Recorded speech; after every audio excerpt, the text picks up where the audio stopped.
Hello, everyone. Welcome to another episode of the Dramatology Podcast. In this episode, I want to cover the just finished airing drama Love of Nirvana.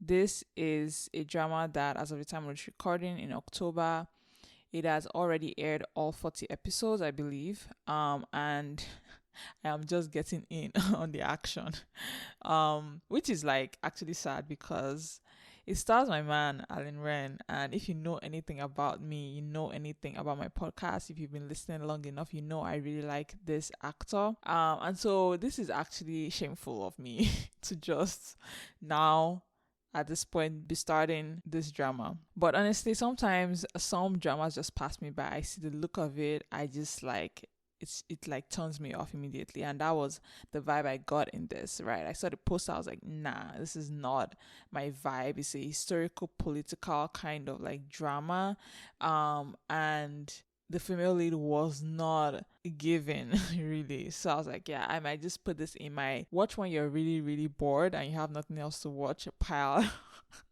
And that's where it kind of was until like a few days ago when I was on Viki and I was looking for something to like watch.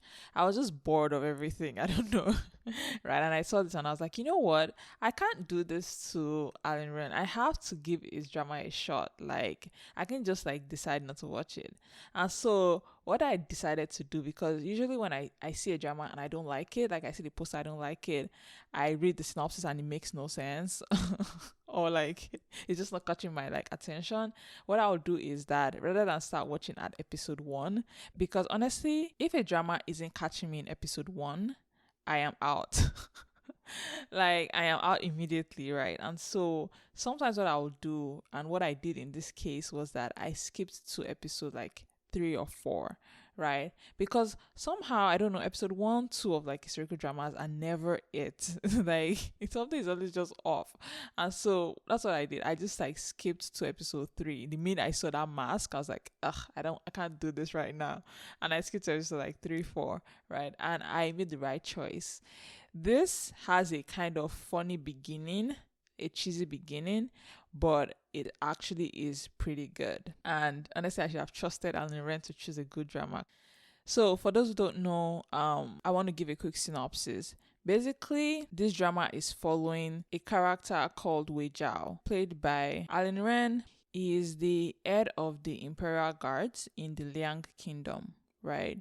He got this position strictly by gaining favor with the emperor, right? As his late sister, was the emperor's favorite concubine at some point. What makes him interesting is that actually he has a double identity, right? He's also Xia Wuxia, who is the young lord of the Yellow City. The Yellow City being a place that has been ravaged by war, brought about by the fact that it is flanked by 2 warring nations, the Wei Kingdom and the Liang Kingdom. Because of this, they've actually been subjected to like almost a proxy war, and they've just been dragged and torn apart, right, because of the war between these 2 kingdoms. So our character, Wei Zhao, aka Xia Wuxia, decides to take revenge on this Liang Kingdom because it's actually them that actually like did the worst of it, I would say. And also because the more the Liang Kingdom, like, I guess, retains its power, the more the Yellow people have to keep being subjected to this kingdom, because at this point now, Yellow City, is now a vassal state of the Liang Kingdom, right? And they are using his people as slaves, torturing them, using them as workers. So like, this is something, as the young lord of this place, their head, he has a kind of obligation to fix this and free his people, kind of, right? So this is almost like a fight for his people, right? Very noble, very nice. And it seems to be going well generally. In comes the female lead, who is this quirky, and I swear I hate that word so much when it comes to like Chinese lead, like females, because they're all quirky, but that's basically kind of it, right? She's quirky, but she's smart, right? And so she comes in and she's kind of, by just luck and just like coincidence, finds out like his secret. This is a secret that will get him killed immediately, right? And so because she's just so smart, she's able to kind of figure out all these things, right? And so she's a threat to him, right? And so it's within this that they are working in, right? And because he's doing all these things, right, he has opponents, in particular Peiyan, who is this one particular like guy that is against him and his like goals. And so it's almost like this like game between all three of them, really between Peiyan and Shawusha, aka Wei Jiao, right? And trying to see who comes out on top, right? But really I feel like Shawusha's like main goal is taking down this Liang kingdom, right? Or something of the sort, taking revenge of some sort, right?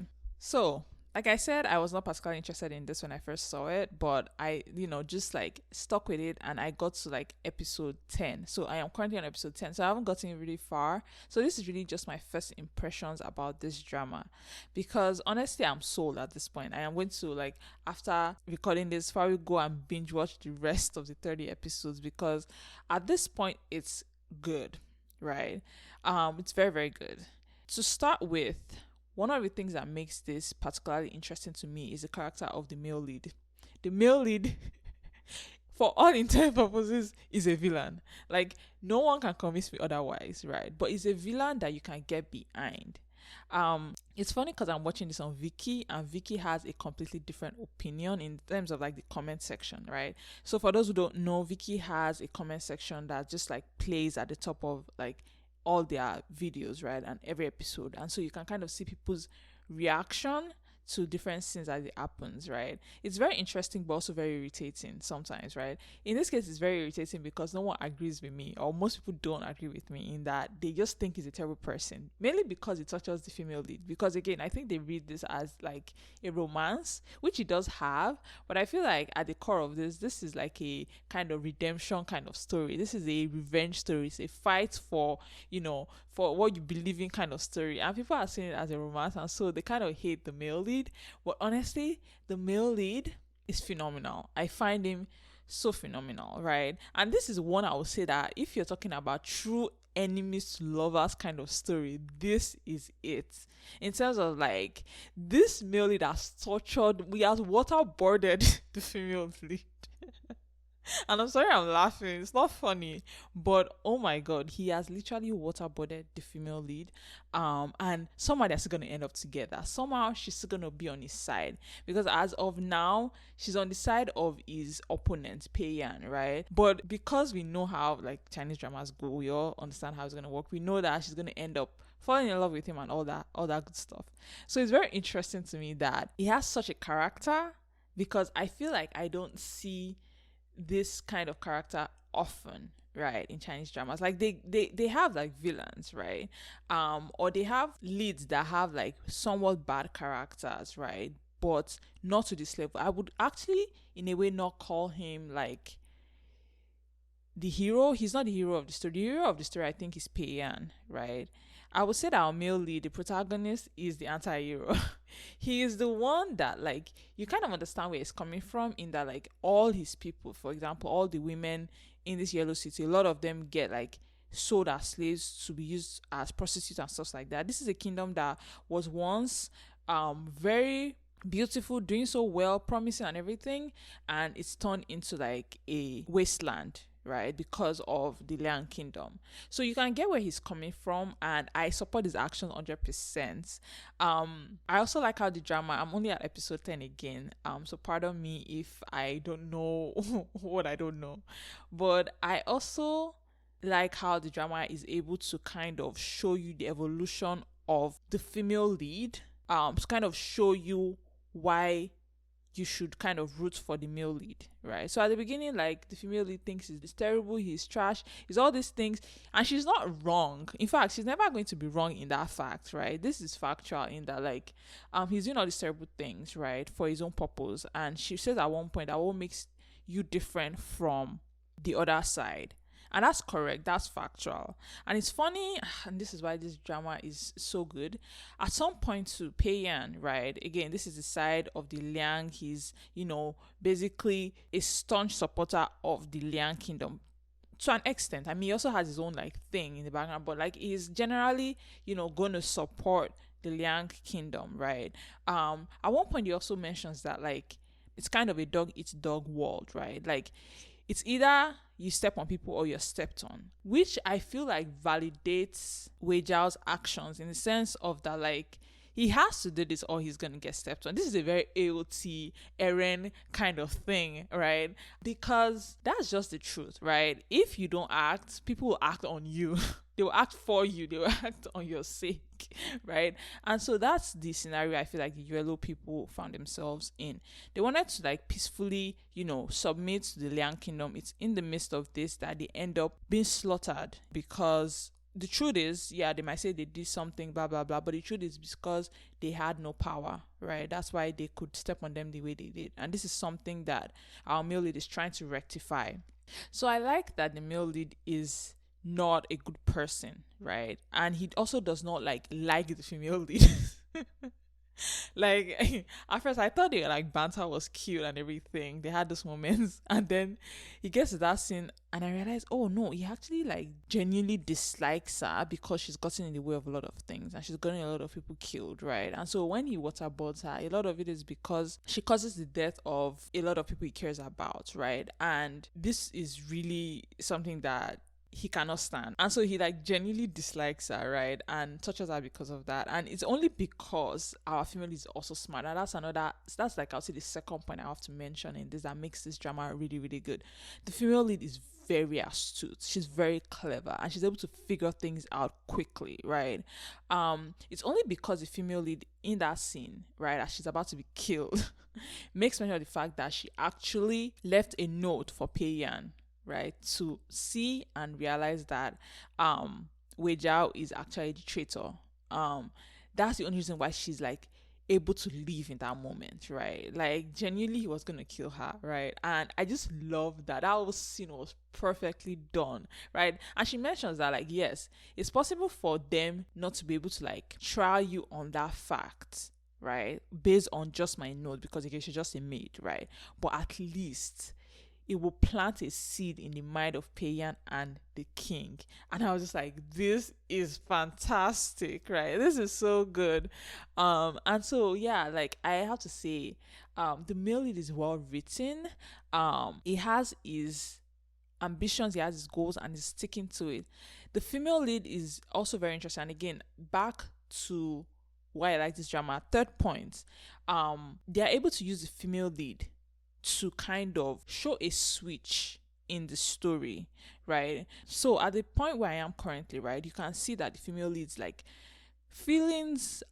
conviction is switching to Xiaosha, right, Wei Zhao. Not because she thinks what Pei Yan is doing is wrong or anything, but because she's beginning to like empathize and sympathize with all the things that the yellow people are going through, right? I know that for her, it's not only just going to be like a conviction, it's also going to be a matter of fact, because I assume, this is my guess, the Yan sisters that the Liang Kingdom are looking for, one of those sisters is a master. And so at some point, I think my guess is that they are going to end up killing a master, and it's going to be what like actually triggers her and radicalizes her to Wei Zhao's side, right? But even though that is still something that's going to happen later, I like how they are building up to that point, because you want to see a character have like a crisis of like faith in what they believe in, what they think is good, what they think is just, and that changing over time, right? I like the way they are showing that, because I think also that's how they are able to show us that this is two people that will someday find each other, and come to love one another, right? And so I like the fact that that's how they are showing us the progression of this story. It's so well done. I don't know how to explain how much I just love it so much, right? I feel like I need to go and look for more dramas that are like this. It's not often that I find dramas like this. A lot of the times the hero is just a good person, and that's nice and all, right? But sometimes I want like the hero to be a terrible person, and it should still be okay. I feel like Chinese dramas shy away from that because of censorship. I think that censorship like dictates that villains have to like have a bad ending, right? They have to get their comeuppance. I think that is one of the censorship rules that they have. And so there's never any real way to maneuver with that kind of like thing hanging on your head, right? That also makes me scared about how Weijiao's character is going to end. Although I feel like even if he ends up being like killed or something, but he manages to like save the yellow people, I feel like that's a good enough ending for me. Right. And so yeah, anyways, I like how things are just building up because at this point, now that I'm thinking about it, actually, Weijiao's like final villain, like the final person that Weijiao has like beef against is actually not Peiyan. It's going to be the Lian Kingdom Emperor, right? Which is the guy he's basically serving at the moment, right? Which is the guy that basically trusts him so well. And it's interesting to me too. I like the way like they can write a story and make people very multidimensional, right? Everybody is like has their own goals, has their own reasons for doing things, and it's not necessarily like they are evil, but they kind of have no other choice. They just have to kind of do those things, right? And it's just that unfortunately people get hurt in the midst of that, right? And so the emperor is one of those kinds of people, right? He is someone that is obviously scared of losing control over his kingdom, scared of like rebellion from like the Pei family, right? Which is funny because they are like possibly going to rebel because they have an army somewhere like hidden, right? And he's scared of rebellion from the very actual woman that he was in love with when he was younger. Like they were lovers, like Peiyan's mom and the emperor used to be lovers, right? And so it's very interesting that like, you know, he's willing to kill anybody, right? Even the Pei family, if they threaten his throne, right? And that isn't wrong necessarily. Like he's, you know, scared for his life basically, right? And so he would do anything to protect himself, right? And so I like the fact that that is a good reason. Like I don't hate him genuinely because like they've given me reasons to understand his character. The other character that's very interesting to me and we've not gotten a lot of her is Peiyan's mother. I will say that lady scares the shit out of me. I'm not even kidding. Like there's something about her that just like scares me to death. Like she's so scared that she's on screen. I'm always scared. I don't know why. But she just has that force, right? She's also really smart. The way she like plants the idea that Peiyan could be the emperor's kid, just so like it can buy them some hesitancy from him if he wants to make a decision, is just brilliant, right? The way she doesn't like the female lead also makes sense because how is it that the female is going to be the one to ruin everything, right, that they've built? That just makes no sense, right? And so she recognizes that she's possibly a problem because of Peiyan's feelings for this girl, right? And she kind of wants that girl gone, right? And so I understand that perfectly. I would have killed the female lead a long time ago if I was her. She's just so nice about it. Honestly, I would say I would give her that. Like she's kind of maybe not trying to alienate her son to the extreme over this. But like honestly, if it was me, the female lead is not gonna it's not gonna be near my son, right? Because that girl is actually causing problems. He's not doing as good as he would if she wasn't around, right? And given that they are literally like plotting an actual rebellion, possibly, yeah, she's like an actual weakling. Like she's a problem, right? But yeah, I like her so much. Why they are planning a rebellion or why they have an army, I should say, I don't know though. Like I am trying to think about what the reason is. She dislikes the emperor, but I don't know why. Right? Like I need someone to like explain that to me. Like I understand why Wei Jiao dislikes the like Liang Kingdom and everything, but I don't get why the Pei family does. And so I'm trying to like figure that out. Or maybe I missed something. But regardless, it's very interesting to watch her when she's on screen as well. Like again, that's something. Everybody is so well written that like nobody falls flat, right? And so I love this drama so much. I love how they're able to show all that and keep the story going, right? Nobody's boring, and I'm so thankful. Even though the female that I thought would be annoying at the beginning, she's actually grown on me so much in that, like, again, she's just so smart. That moment where she's able to negotiate with Weijia when she's been waterboarded, right, for her life. Oh, so good. I remember like like in my mind, I was slow clapping for. I was like, this is fantastic. This is the kind of female lead I need. Someone that like has smart enough that, when she joins the male lead, she's not going to be a weakness for him because she's that smart. She's able to figure things out, right? And so I really applaud the writer of this. Again, I've only watched 10 episodes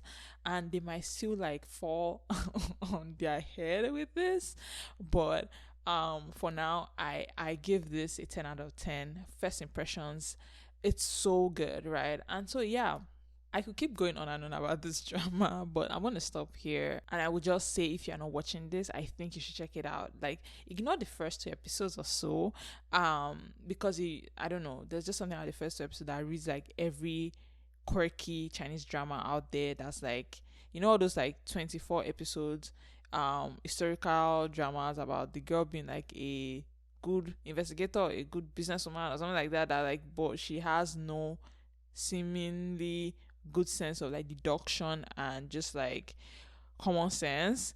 This is not it, I promise. Like, yes, there are moments at the beginning that's like, what? But just power through and at least get to episode 10 like me. I feel like at episode 10, you will see what I see. You will see the beauty of this, right? It's hidden there, but it's there, right? Just to say finally, everybody's doing a great job. Alan Ren is doing a good job. Jeremy Sui is also doing a good job. Same as Landy Lee. Like, everybody is doing so well. And I applaud it. Like, it's so, so good. But yeah, I will end here. Thank you guys so much for listening to this episode. I had a lovely time actually reviewing this one. So yeah, thank you all. I'll see you again next week. Have a lovely one. Bye.